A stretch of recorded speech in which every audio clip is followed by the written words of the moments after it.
प्रकृति का निर्णय है कि बड़े बड़े जहरीले सांप और नेवले अक्सर एक ही इलाके में रहते हैं। सांप नेवले के बच्चे खाता है।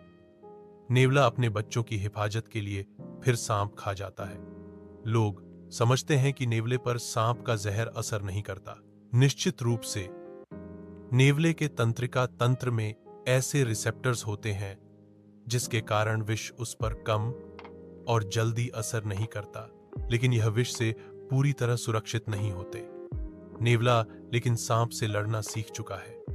उसे सांप की ताकत का दायरा समझ आ गया है। सांप पूरी ताकत से हमला करता है।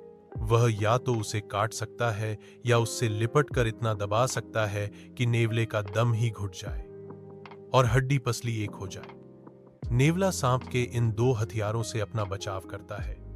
इसलिए नेवला सांप को गुस्सा उत्तेजित करता है। अपनी छोटी छोटी टांगों का इस्तेमाल करके उसके वार से खुद को बचाता है। सांप का स्टेमिना कम होता है। नेवला उसे थका देता है।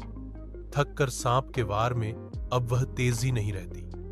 उस वक्त नेवला वह मौका ढूंढता है जहां वह उसका सर अपने मुंह में तेज दांतों के बीच पकड़ सके। एक बार यह सर नेवले के मुंह में आ गया। जंग खत्म हो जाती है। नेवला यह जंग जीत जाता है।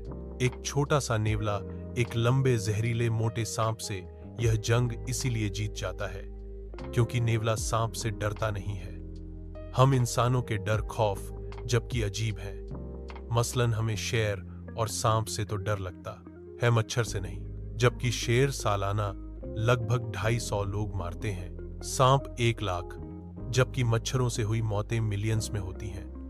हम लेकिन मच्छर से नहीं डरते, जबकि सांप की फुंकार और शेर की दहाड़ सुनते ही कांपने लगते हैं। हमारे यही गैर तार्किक डर जीवन के दूसरे चुनौतियों पर भी होते हैं। हम किसी चुनौती से नहीं हारते, बल्कि हमें हमारा डर शिकस्त देता है।